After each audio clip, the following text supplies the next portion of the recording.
Diamond, who has done so well with Lee Sin. I mean, if I look back at his games, 3-1, 13, 2-0, 10, 3-2, 12. All really great scores with that Lee Sin. On the other side, Cassidy taken away. Never want to be up against a Cassidy, especially if it's in someone like Overpower or Alex's hand. Has featured in every single game but one.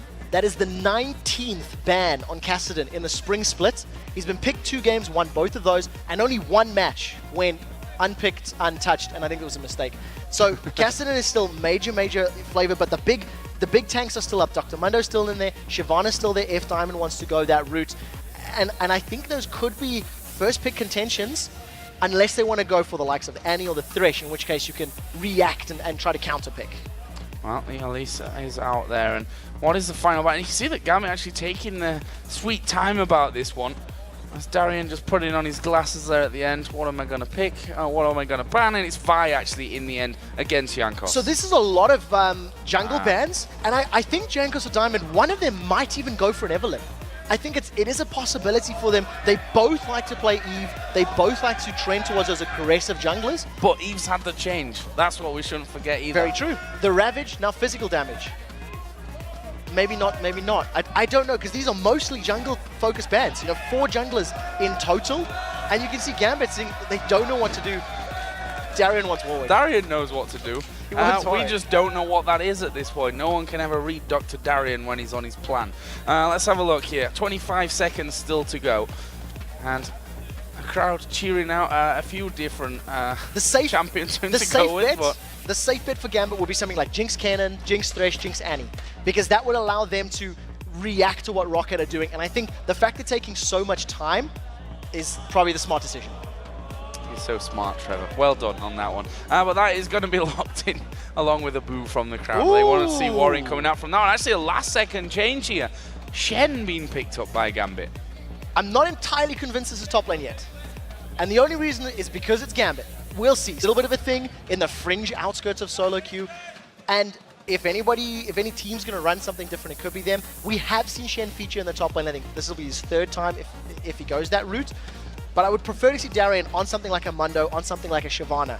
And look at the focus here from ROCCAT. They have no idea what to predict because they don't really know where the Shen's going to go. Yeah, and you've got to wonder where Mundo is in all of this as well. I think that will maybe come out this time around. Wukong, a champion that we've not seen here in Europe, but has made an appearance over in North America. Soraka would make me a very happy man. It's not going to be Soraka. Are they going to counter pick the Warren? I just don't even know what. No, I don't think we can theorize at all. No. Somebody's been reading Reddit. I don't believe that. That was just because Reddit's clawing at the Poppy pick. And the fact that they're changing so many times tells you that neither ROCCAT or Gambit know what their opponents are going to do. And even though they're scrim partners, you heard them say they do oddball picks, they troll, so to speak. Olaf's going to most likely go in the jungle here. So again, ROCCAT playing this very, very safe.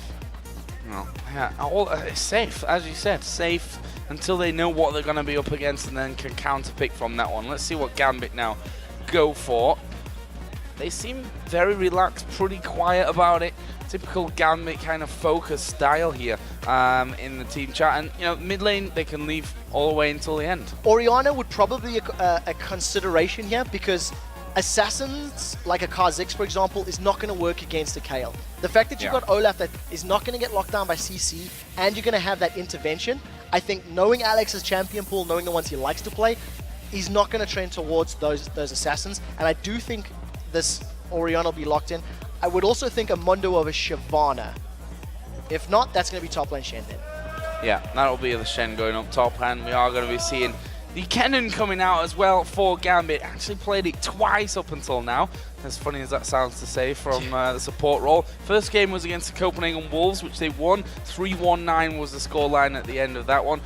But 4-2-7 and able to duel the AD carry in their last game against SK. That just shows you how strong that Kennen support is for Edward. The one concern I have with this, one of the strengths around that Kennen is the slicing maelstrom. It offers stuns, it offers some damage in the mid to late game.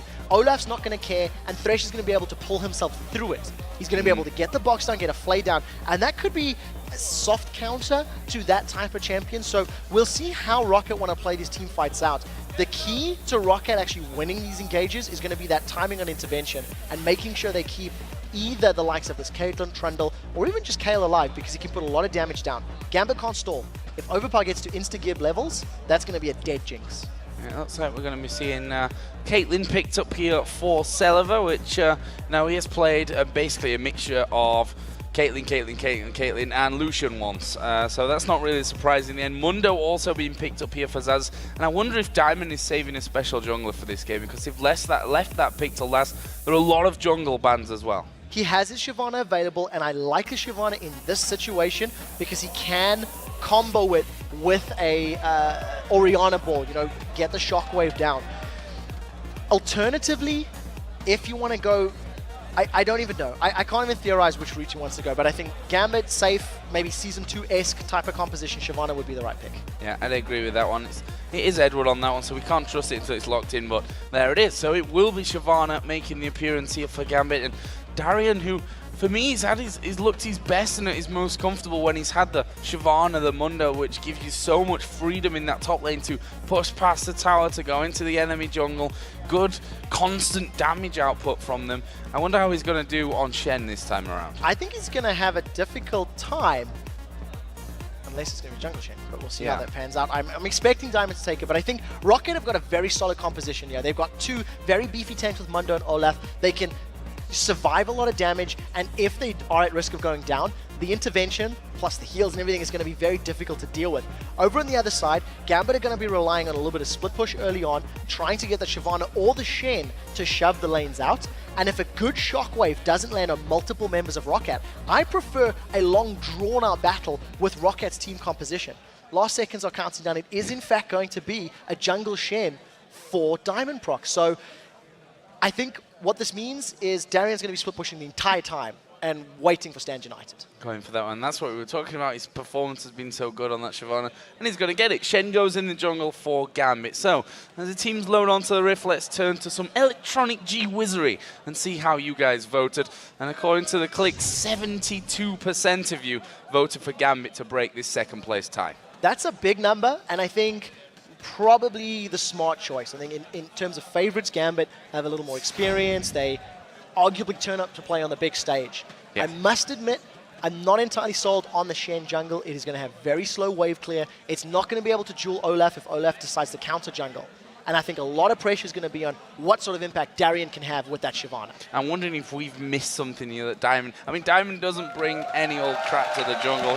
He's playing these champions, you know, often being the first one to bring big champions out into the jungle. They're then followed by many junglers around the world. This time around, it's Shen, which, to be honest, in the past has never been that convincing for me, but Diamond going to be able to, I'm sure, prove us wrong in this one. We're in game. It's ROCCAT versus Gambit. The game to decide who sits in second and possibly first place by the end of today. Yeah, it's going to be a difficult game, I think, for both teams. I feel like Gambit are going to take a little bit of a longer time to ramp up here. You know, once Mundo and Olaf and Kale hit 6, I think they can have a lot of fun really engaging and trying to counter jungle, steal some buffs away from Gambit. Once Diamond Prox does eventually get to that Stand United level of Shen, then all of a sudden the tables can be turned. Then he can join a fight, he can siege. It's also going to allow him to continue farming for a much longer period of time without necessarily responding around the map. Looks like Diamond might be starting on that top side here. Drankos also on the top side of the map currently, but we're only 110 into this. He can, of course, still change around. Darian waiting up on the top side as well. And as you mentioned, only really Millennium that have been doing this 5-man group and have a bit of scout down, usually actually from the red side into the blue side's bottom jungle is something that they've tried. We can see that Edward's waiting here, possibly to throw a ward down on top of the ramp. And Overpower's just having a dance in mid, smacking himself on the head with his sword. Having a moment, making sure he's ready for the battle. I think, you know, the key to this game is going to be how much of an impact Jankos can have in these early stages. He's going to have stronger lower level engages against Diamond Shen, should be able to bully him, but he's not going to be able to invade without a little bit of support, either from Xaxis or from Overpower. So wards and timing on when they engage is going to be key. The other thing to consider is that the duo lane of Jinx and Kennen is going to have much better kill potential on that Caitlyn Thresh once they get a couple levels, once the stuns are available, and even more so once Kennen has his ultimates. Well, we are going to see that 2v2 going up in that one, and we can see that actually ROCCAT have pushed this wave out pretty quickly. They're going to be about halfway to that level 2 point and just want to get it straight up onto the turret as much as they can. That's the interesting thing that we talked about, the facts of Genja. At least yesterday, his statistics were showing that he was actually the weakest AD carry in terms of farm come to the 10-minute mark. And we'll see how he deals with Celeron and Vander in this 2v2. I think that Celeron and Vander have got some of the best laning as far as duos are concerned. They've been able to push a lot of people around, and catching Edward's going to help. Yeah, catching the hook in onto him. He's hit level 2, of course, and Edward going to be forced to flash. 90 caliber net coming in. One more auto attack should do it, but Edward uses the flash in the very last second there to get back behind the turret. Genja and Edward needed levels for them to be able to trade. They didn't have the time to get some poke down from Jinx's range and the stun from Kennen. So obviously a hook and a flay is going to push him backwards. Now without that flash available, if Edward missteps and overvalues that lightning rush power of his, he's going to get caught and potentially give up first blood. Vander quite happy to just throw the hooks out there on the tower itself, see if he can catch Genja as Diamond comes into this middle lane, but honestly pretty slow moving that Shen, and with the wards down, easily spotted and won't really be able to have much of an impact. And you can see the early clear speed there really between Shen and Olaf. Jankos up to 15 CS to the 9 of Diamond right now. I want to keep our eyes on the numbers, how it continues to grow. And you know, you heard Dexter saying at the beginning of the day how the changes to the Spirit Stone items giving HP and mana back will help out. It works if you go for Spirit of the Spectral Wraith. We'll see what Diamond decides to itemize, because he can get a lot of HP back, he can sustain fairly well. Darien immediately with a counter invade for some vision.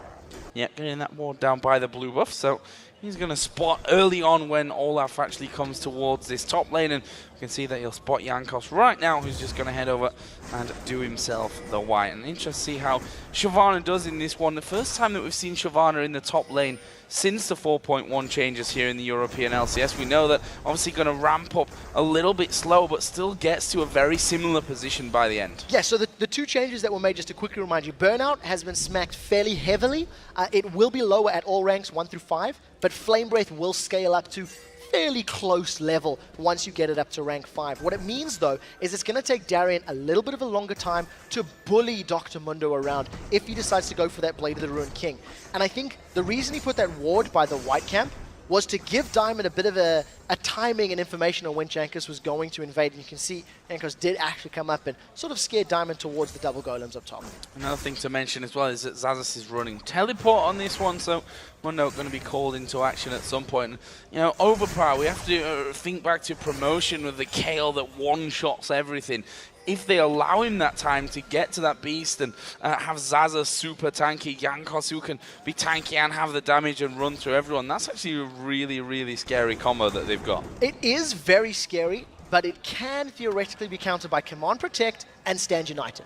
You know, one of the things that both of these teams have is the ability to save a single teammate from potentially life-threatening engage, and we'll see who can coordinate themselves better. I like the fact that Kennen has more sustained damage, and as you see, Jankos has snuck himself into the bottom bush, and he's pulled Edward forward. Edward almost took the bait. Does get hooked! Wow, what a hook as well from Vander. He's going to knock Edward back. Is he going to get past there? He's going to go very low. No flash, of course, because of that earlier fight. And there is the first blood coming in for Celeron. Genja did some good damage, but not enough to get a kill back.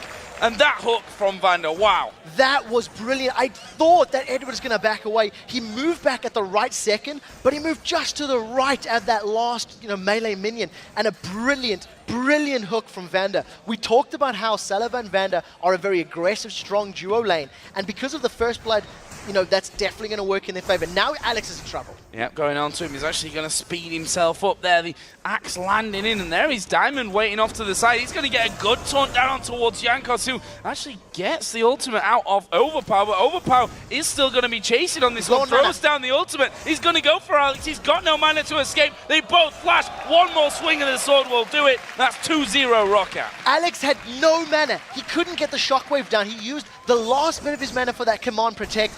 Managed to survive a little bit longer, but great reactive flash from Overpower, allowing ROCCAT a strong early lead. And this is what ROCCAT need to capitalize on. Keep pushing Gambit backwards, get good vision around some of the objectives, a dragon or a tower, and then extend that global gold. Such a great start for ROCCAT again. looking to take second place here after week 2, or as I said again, depending on how Fnatic Super Hot Crew goes, the possible first position as well. ROCCAT again just freezing out this lane. 54 to 46 CS is in that bottom lane. Also the Vamp Scepter already in position for Celiva, so they could stay in this lane for such a long time and trade with Genja and Edward. I think the way the lanes are going right now for ROCCAT, that they're even up top, that Jankos has had 2 good ganks already. I feel like they could probably hope to stay in the laning phase a little bit longer. Keep to draw it out, maybe let Jankos get a little bit more ganks off. Ooh, that was very close.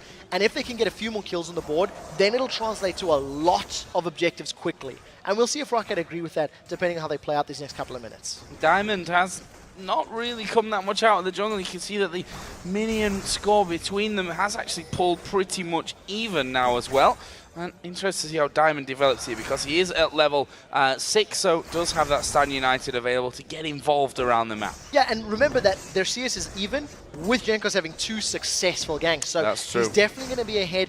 You know, Jankos has already exerted his presence on the map, as it were, moving around the different places. And very interesting to see Diamond actually going for that Madrid's Razor as a first item, as opposed to maybe something a little more standard like that Spirit Stone. I really want to see how he itemizes, because this is the first time we've seen a jungle Shen in the Season 4 patch. In a very long time. I think the beginning of the summer split last year was when we saw a couple of jungle Shens coming out, but never really took off, I think is the right way to put that one. I agree. I think it's a little bit too passive of a playstyle when, you know, as a jungler, yes, that taunt is very powerful, but if the rest of your solo laners can't finish somebody off, you don't offer a huge hell of a lot. What it will allow Gambit to do, though, is get very strong split pushing. It'll allow Shyvana or Shen to push a lane, and you can react very, very quickly, more efficiently than with that teleport that Xaxis is currently running. And as we see, it's actually a Wriggles Lantern picked up here from Diamond Proc, so very interesting itemization on this jungle Shen. Yeah, another item that we just don't really see that much here in Europe.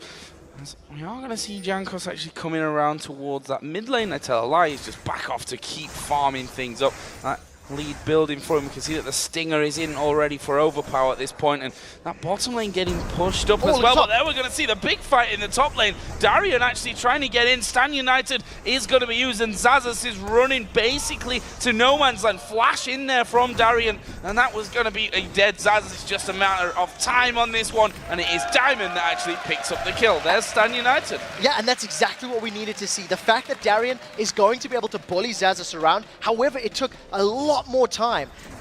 Before the fight started, they were actually fairly close on CS. Darian had completed his Cutlass already, and even with the Negatron Cloak and a Chain Vest, he was able to burn through a lot of Xaxis' HP. That teleport, being a non-combat summoner, definitely hurt him in that situation. And Gambit get themselves on the board. Gold is actually even now after that kill. Even Stevens, 2-1 in the kills, and Jankos is he going to go for this dragon? Actually started it off there, and bottom lane of Gambit's nowhere to be seen. They've got vision on all the fronts that they need it. We see that Gambit are pinging, but they're going to have to give it up. Yeah, there's nothing Gambit can do about this. Stand United was just used. ROCCAT realized the bottom lane is missing. There's no Stand United available. And what was actually happening in the mid lane was Overpower was getting in Alex's face a little bit, trying to push him a little bit away. And that allowed ROCCAT a free time on the dragon, no one to contest it. And that was what we were talking about in the pregame, how ROCCAT and Gambit highly value that objective. See also that the CS in that top lane for Darian is actually increasing here. 89 to 71, obviously had that bit more time now in lane, but that is another hook coming in on towards Edward. Zap actually coming down. Here comes the aggressive play out of Gambit. The box goes down. Vander picks up the kill, but Genja will get one back. That's going to make him run in there quicker, but Celiva flashes back to the safety of his tower. Good timing as well, because we saw them coming in. Yeah, Darian's fighting up in the top lane. By fighting, I mean being destroyed. And Overpower gets his second kill. Yeah, Darian I don't think should have been overextending. He's a little overconfident in that matchup, knowing that he can bully Dr. Mundo around. We are going to have a replay. This is the top lane fight, and I think actually Darian just got chased down. He wasn't even past the tower. Interestingly, trying to buy as much time as possible to use that Dragon's Descent up. At the end of the day, he was just caught out, I'm afraid. Yeah, just basically wasting time. As best as he could before he was finished off in that kill. But if you look at the bottom lane now, a killer piece, BF Sword, Vamp Scepter is what that gives Celiva. On the other side, Double Doran's Blade, plus a BF sword there as well for Genji. And we saw that fight, it's all a little bit strange because both teams feel, I think, that they're stronger than the other, but it works out to be not always the case as they engage. Yeah, the two things you want to take away from the duo lane fight down bottom is that it was started by Vander. Vander got a hook onto Edward, they got a couple of auto attacks down, and only after that did Edward actually respond with Slicing Maelstrom. And the moment that was thrown down, ROCCAT started the retreat. They also did see Diamond coming from the river. So I think once they get that Slicing Maelstrom cooldown available, I actually feel like Genja and Edward should be able to win that fight if they start it. If they commit, get a good stun down, and get some more damage onto the side of ROCCAT. Darian, why are you here? He's picking another fight. This is very last season, Darian, isn't it? You know, get completely out of position and then try and get away. Actually, this time he manages to drag him over the wall, and he's going to run the burnout and actually walk away from that one. So a little bit safer this time around. Overpower not able to lock him down like last time. Yeah, knowing Zazas didn't have flash, and of course Jankos is running that ghost on Olaf, so couldn't chase him. He's even got enough audacity to lifesteal off these double golems before he backs away. In terms of CS, we have to look at the mid lane because Overpower is falling quite far behind Alex. That's 40 right now. It hasn't equated to kills because or goal difference because of the kills. And as it stands right now, Edward, he's going in. He started. He's going in from this one. Jinx is a little bit far behind him there, but they know that Vander's got no escape. And, well, there's Shenta joining the party, and this is going to be an easily finished off kill. Genja makes it his second of the game, but ROCCAT are actually coming around the side. There's the ghost coming down from Jankos. Can he actually get one of them? He goes in towards Edward. Reckless swing comes down. Celiver gets a kill back. Good reactions from ROCCAT. Very good indeed. You actually seen the mid laner as well as the jungler were responding to that dive. Gambit were looking to get a little more. It's not over yet as they were actually pushing on the fight, and this is basically just a quick replay. And this is what we're talking about. If Edward and Genja start the fight, if they engage first, they have the backup potential of Stand United, and I actually think even without it, probably could have got the kill. Genja was holding on to his ultimate there to prevent wasting it, as it were. And just good timing from Jankos to finally throw down that Ragnarok of his. Couldn't get locked up by Genja. I want to give credit there to Vander as well because he actually hooked Genja in the middle of the fight, and they wanted that kill to go over to Genja, so it took him a longer time to pick it up, which actually allowed Jankos to come around the side and get them that one single kill back. So with all that said and done, leaves us with 1,000 gold difference still. The Bloodthirster, by the way, completed now there for Celiver, but can he compete with the damage that you get out of the likes of Kennen and Jinx? As once again, the hooks, they've all been incredibly accurate from Vander, just a couple of them not quite had the range. Just too short, and unfortunately not catching Edward. I think Edward is playing a little too aggressive on Kennen, maybe overvaluing how scary he is. We do see Overpowers moving up to this top lane. They have the potential to dive Darren, but he's got Flash and Dragon's Descent, so not going to be able to really lock him down. No, and Darian just trying to run as much interference on that one. Zazas with his ultimate running, he's regenning right up to full HP. But look at this, Diamond is coming in. Darian gonna ulti, and that's a lot of damage on towards Overpower. There is Diamond. Actually, the taunt missing, but doesn't matter. He gets the kill in there, but Darian did go down at the back as well. Trading 1 for 1, and you're giving kills to Overpower and Kayle. We've seen what he can do with that champion if he gets fed, and I think Gambit needs to be a little bit wary when it comes to dealing with him. You know, good counterplay by Zazas as well as Overpower to avoid that flash taunt from Diamond. Didn't manage to lock anybody up, and unfortunately Darian goes down. He's finished his Blade of the Ruined King, but he's not building tanky yet. He's relying on that ultimate for his defensive statistics. Now once again, Celiver and Vander push up this lane, and one thing that we've always seen is that the hooks have been landing, but are we going to see anyone coming in? Yeah, that's Genja going super low, and his positioning there told me that he didn't actually expect how much damage was going to come out. Well, that's a Bloodthirster that's getting closer and closer to being fully stacked for Celiver, and Genja's working with just a BF sword. Thanks to all the damage he's dealt with, he's now backing off, and he's gone for a Zeal as opposed to finishing off that Bloodthirster. And I think it's because if he gets a good crit, it means they can turn the aggression, jump in. But, as Deficio mentioned yesterday, as we've talked about, a bad recall in that bottom lane means the tower goes down. Tower down, and that actually is the first of this game. Going over towards ROCCAT. And the gold now sitting at a 2,000 difference. So slowly but surely, ROCCAT building up these advantages with a dragon now live. This is where things get interesting. Gambit don't give up dragons for free. No, they want to fight for this one. Stand United is available as well. Teleport is up for Xazus, but I think Xazus has to time his teleport early. He cannot afford to wait for a fight to break out. As it stands, they've caught Diamond. Little bit with some poking. Xazus is left untouched. He's doing exactly the right thing because nobody started Dragon yet. ROCCAT are running a lot of interference. Darian coming up from this one. Xazus is just going to wait things out and do the damage there. As Genja and Selva just having a bit of an exchange down bottom as well. And the question is, will Darian leave Xazus to go back, knowing that he can actually teleport out of this one? And it looks like he actually will. Xazus now backing away towards that Tribush, but the bottom lane is actually pushed up on towards the turret. Jankos is moving in to get some wards in position, but Diamond is there as well.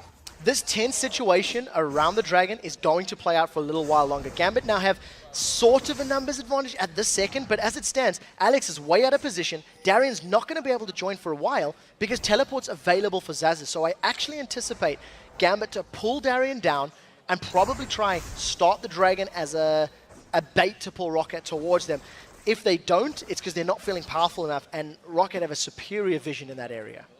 Alex Itch there, we just saw how much damage he's actually doing, up at 204 CS to the 146 of Overpower's Kale, although obviously the kill's very much in favour of Overpower. But that Needlessly Large Rod doing a lot of damage into it. We see that Gambit once again going to be kicking off the Dragon. Jankos is here for this one. Diamond and Jankos both having that smite available, but ROCCAT, are they going to come too late into this one? Actually, they're not going to come into this one at all. Jankos forced to ulti and back out. All of the vision ROCCAT had to play with. Celevan Vander backed away. Gambit knew that they backed away, and they immediately went for the Dragon. They didn't wait for them to react. They didn't wait for ROCCAT to pull the fight out. So that's one Dragon apiece in this game as it stands, if memory serves. And I think that was just a misplay by ROCCAT. They had the vision, they had the ability to challenge, and the urge to spend money forced them to back away.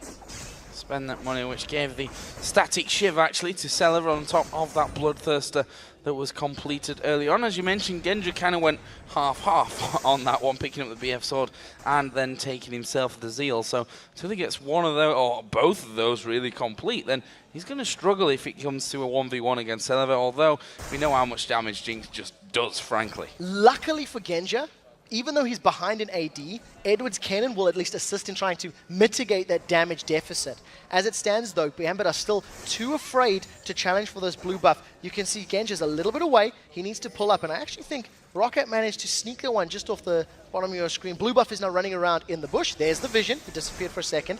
This could turn out to be a very, very big fight.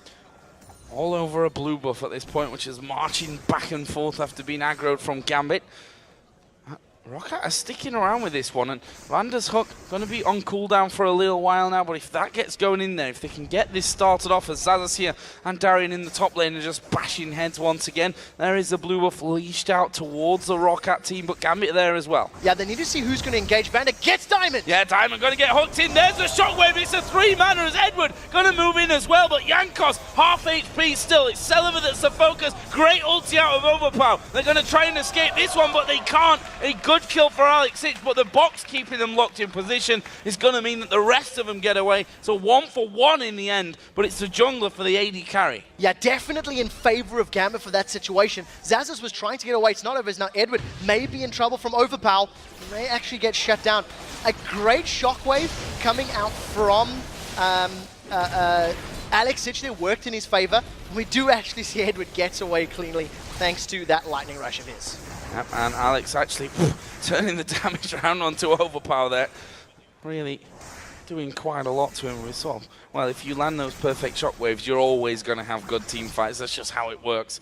And Genja is sat at 2-0-1 now as well, so he's not only ahead in farm, which Genja somehow always sneakily does. You don't really notice him, then you look at the scoreboard and notice that he's somehow pulled back ahead in terms of yes, he's now got the kills added into that as well. Bloodthirster is done, and I'm guessing he's not going to be too far away from that next item either. Yeah, he needs to be stacking up that Bloodthirster right now. As it stands, Celavar, he's going to be farming his way up as well. Got that single death, which drops some of the charges, and I think The one concern for me for that previous fight was once ROCCAT had engaged on the blue buff, Gambit actually dispersed. They backed away. We've seen Edward on the retreat with the Stand United, and then he had to re-engage like, oh, okay, I see Diamond is coming into support. So a little bit of, I think, confusion and maybe miscommunication there from Gambit in that fight. But we'll have to see how it pans out, as it still is only 800 gold that separates these two teams. Yeah, that's the thing. I mean, if they all spread out, Olaf can only go for one, Mundo can only go for one, Overpower can really only go for one, and by the time they've done that, they can hit them from all sides.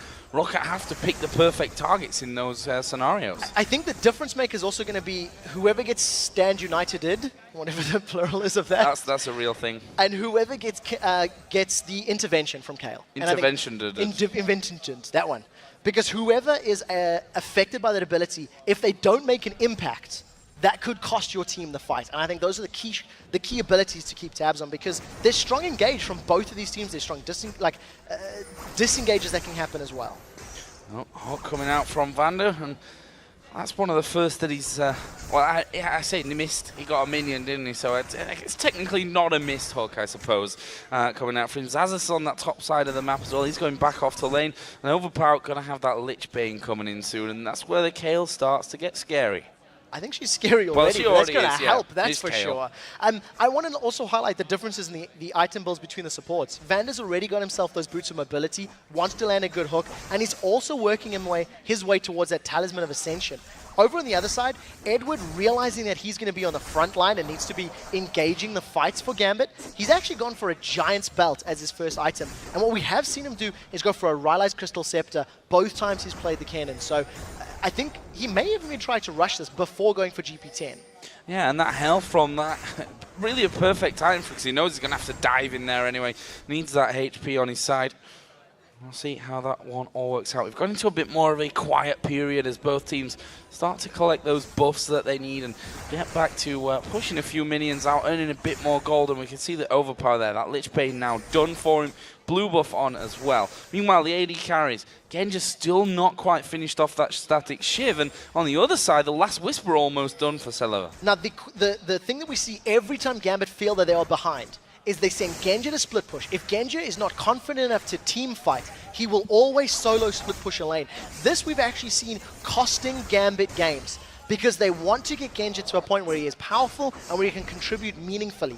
And because he's only got one item completed, Gambit are just going to try keep stalling this game out, slowing it down to allow their champions to pull themselves into it. And yes, Alex is pulling ahead in CS, but there's a 50 CS deficit between Olaf and Shen, as Darren's taking a lot of damage from Overpower. Yeah, it does have his Spirit Visage there, and it's going to reduce a lot of that damage from Overpower, but still not really as much as he might want to. However, Dragon is up and Darien has come down. Genja's moving in from that bottom lane. ROCCAT have to react to this one if they want to have a go at it. They've got the ability. You can see Zazas has channeled his teleport. Dragon's at about half HP. Genja is late. Genja is on the far side and he's finally made it to the team. But there's a lot of some damage that's down on Gambit, and we're going to see a straight up 5v5. This could be a smite fight. Yeah, Darien actually diving in there. They've stopped attacking the Dragon at this point as Darien turns back around. They're trying to keep those tanks out of the fight, but Jankos is moving in there. There's the shockwave going to come down, which will actually be Alex Ich falling as well. And Gambit is slowly but surely being ripped to pieces here. Edward is very low. Darien is very low. Ace in the hole. Blocked. No! So close to taking Darien with him as Zazas finishes off Genja on the bottom side. That's two men down, and Seleva is coming in. That's a kill, and the man on the turret is Diamond. He's actually going to be low. Gets a good taunt up. He got it! Oh, through the wall. Diamond goes down as well. That's 4 kills for nothing. That is the team fighting beast that we've seen ROCCAT produce again and again. And the decision making from Overpower. He did not engage with his team. Selevan Vander had been zoned out at the bottom of the river. Jankos and Zazas were running interference against 4 members of Gambit,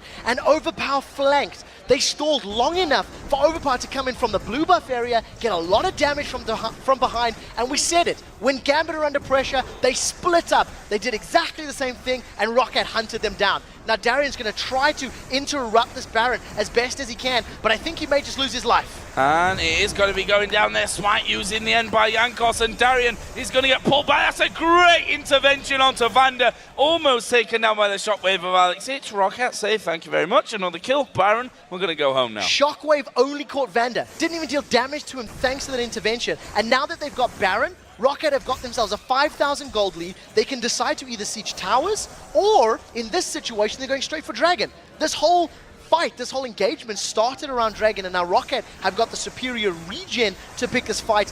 Most of their ultimates are sitting on cooldown in Gambit.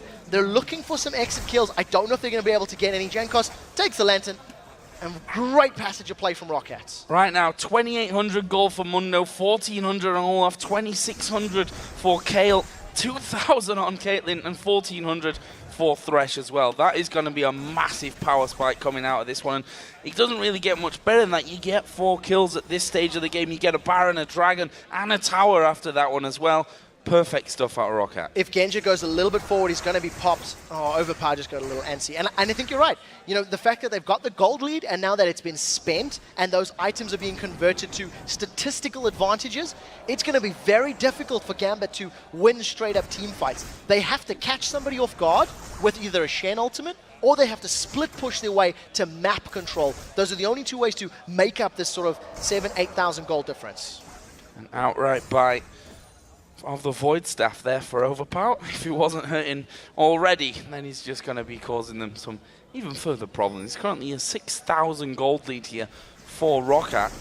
Edward getting the stun off onto a very tanky now Jankos, who's also at 205. The scoreboard looking very, very healthy across it as Darian here at the front of things, where I'm not sure what he's trying to achieve from that one. He takes more damage than he can give out. Yeah, I think Gambit were a little bit aware that they had the numbers advantage, so ROCCAT, they needed to back away. You know, if somebody were to get a little bit caught, Gambit could have committed to that fight. But now, interestingly, because split pushing is one of the things that Gambit can do to respond, we actually see Overpower playing the split push game. This is what he did against Ninjas in Pajamas. He pulled multiple members towards him and oftentimes won those duels. And Gambit have to send somebody to respond, because that's 50% of the tower HP gone. And they send 2 people to respond on this one. Intervention used, and he turns around on towards Genja. There is a flash from Overpower. Can he escape this one? The burnout is coming down, but there is a super mega death rocket to get the shutdown, and finally they deal with Overpower. Yeah, Jankos is a little bit of trouble, should be able to Ragnarok his way out of this.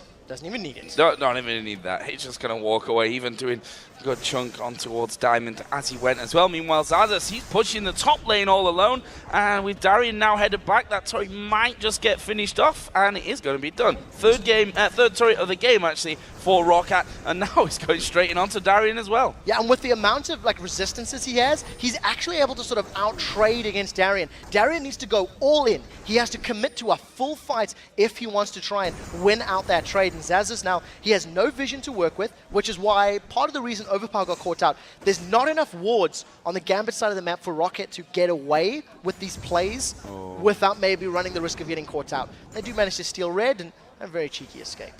Yeah, that was Vander just watching them basically come around there and went straight into the Baron pit, threw that Lantern over. All very safe here for ROCCAT. So let's have a look down some of the items here once again. We can see the supports, Locket of the Iron Solari actually coming out for Vander. And if we compare that over to Edward, and we don't really touch on this one because it's always great to see, you know, support Kennen being able to out-duel an AD carry, which he can't do at this point of this game. And he offers less when it comes to the team fights because he's going to get burst down faster than Vander is. And remember, in terms of picks and bans, Jinx and Shen were picks 1 and 2, and originally it was the likes of Jinx Annie, and we were thinking, well, you know, they might go for that support.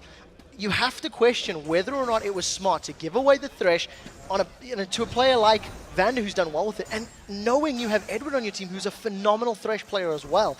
The fact that he hasn't got a single item comp with the exception of his boots, and the fact that he's got no GP10, means it's going to take a very long time for Edward to even catch up to the utility that Vander's currently offering. Got a lot of vision down, he's got that Locket, and very soon the coin of the Talisman of Ascension should be completed as well. Is Overpower going to spot Diamond? He was just having to think about having a sneaky peek on towards that blue, but there are 4 men there. They had a fight here before. This time around, they basically sacrificed that middle turret for the sake of that blue buff, and they're completely out positioned for the inner tower as well. Teleport's available here for Zaza, so if ROCCAT continue to focus down the tower, they can pull in Dr. Mundo for the fight, and it looks like it's starting. Yeah, going on towards Celeber, but he's just able to kite back. There comes another hook out of them. Surely Darian's going down. Stand United, it's enough to keep them alive. Overpower nearly died. He put the ulti on Vander there. I think he was supposed to go on himself, and now Gambit are chasing them back. I don't think they can get any further though. And that ends with no kills, but two very close ones. ROCCAT can carry on sieging on the tower if they want to. They know Stand United's not available. They've caught Diamond! They've caught Shen, and he's lost half of his health because of that. There goes the ace in the hole. Genja tried to block it. I think he had second thoughts there and didn't really block it in the end. Now Alex the one getting the hit. Celeber, of course, can just regen himself, and Overpower has gone down to the bottom lane to try and split push that one out as well. Yeah, and knowing that they have those key ultimates from Gambit unavailable is going to allow ROCCAT to siege. Keep in mind, Slicing Maelstrom is available for Edward if he wants to go in. ROCCAT gets one tower. The question is, can they get the next one on this wave? Well, Overpower still going here onto the inhib turret. Gambit, they've got 4 men defending on this inner turret in the middle lane. They finally sent Shen over there, but I don't think Diamond can do anything against Overpower. No, he can't deal with that. That's a Void Staff Lich Bane that's going to melt through his Spectre's cowl. He's not going to be able to duel him. So good play from ROCCAT. And now the moment Genja shows himself in the top lane to deal with the minions, this is going to be another tower. And ROCCAT, they're not stopping the siege. They're now going onto the inhib turrets. Yeah, I'm not sure why really. I mean, that lane had started to push in as well. They were scared that that one was going to start to be pushed through as Celeber throws out the ace in the hole. Turret already started to be worked on as Jankov's going to take a lot of damage from this one, but he pops his Ragnarok, just gets himself out of there. In the meantime, ROCCAT have been hammering onto the tower. Can't quite see its health at this point, but damage enough, and they'll feel that as a big win for them with Baron up in 10. This entire duration, Flash and Slicing Maelstrom were available for Edward, and he didn't use it. That's a support character that's throwing out a couple of skill shots, and that's it. He offered no CC, he offered very little damage, and his presence in that entire fight was next to nothing. Compare that to Vander, who landed, what, 3 clutch hooks, which allowed them to get a lot of damage, which allowed them to take out 2 turrets, both the inners, and get an extensive amount of damage on the mid and bottom inhibitor turrets. Yeah, the mid one down to just 600 health actually after that one. Obviously going to be regenning itself up at this point. Baron is now on the map as well. We see a couple more items coming in. Quicksilver Sash there for Celeber, which makes him very, very hard to lock down. I mean, they've not got masses of CCs to throw his way anyway, which means that he's pretty much got an easy escape out of that one. They've got pink wards now on the Baron, and I can imagine that ROCCAT are just going to get in position and start this one off. Yeah, I think they're in such a strong position with the gold lead they've built up and the fact that they can win pretty much any fight that gets started. ROCCAT can now pull Gambit towards them, and this is what they're doing. In order for Gambit to sort of stay relevant and prevent the next 4 minutes being a siege party, they have to steal this or stop it. Overpower's going to try flank and come in from behind. We'll see if he can get his hands on a squishy target. Darian has to get into the middle of them, and Alex has to hit the shockwave at the right time from this one. Overpower's just pushing that middle wave out. He's going to flank around and join the rest of his team from this one, but ROCCAT, they're just you know, head and shoulders stronger right now than Gambit if a fight kicks off. They have to land everything perfect, Gambit, otherwise they're going to get destroyed. Yeah, Gambit need to catch somebody out of position. I actually think they're too far behind against the tanks of Mundo in order to actually win a straight-up fight, especially when you add in that intervention.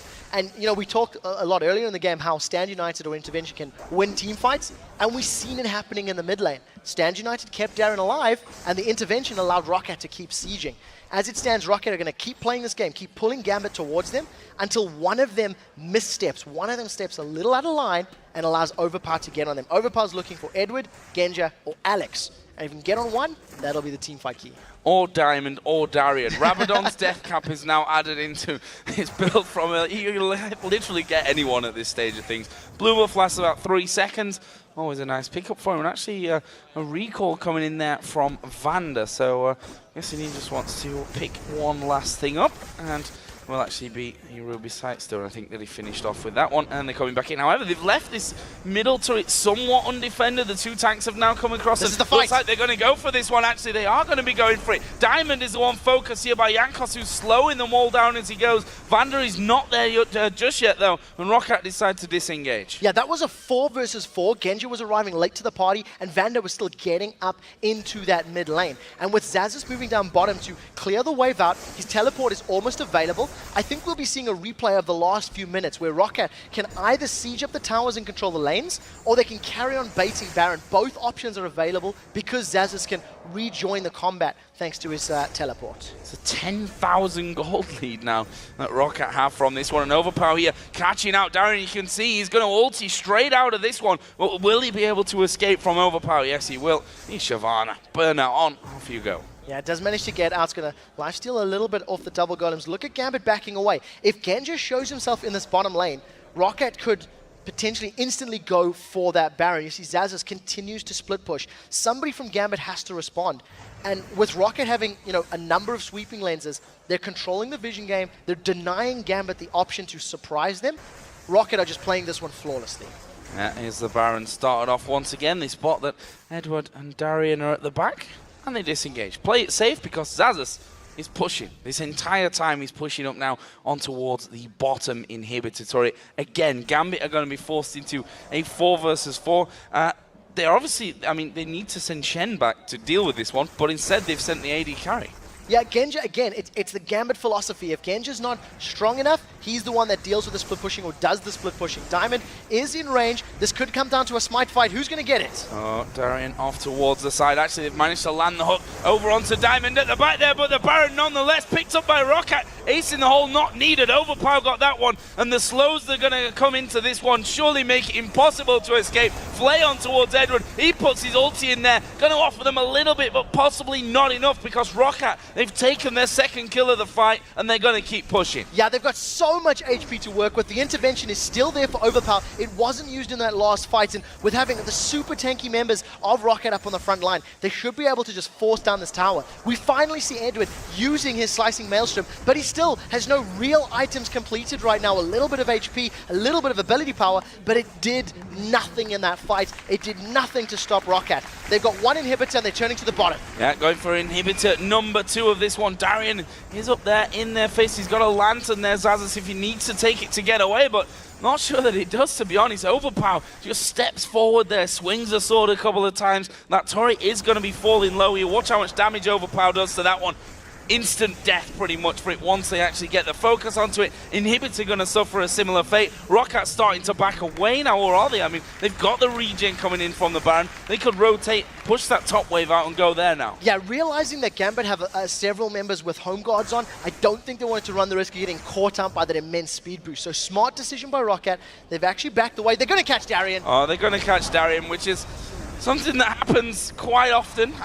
Recently less so, I think, as another hook comes in just to finish that one off. Yeah, Jankos actually got the kill from that.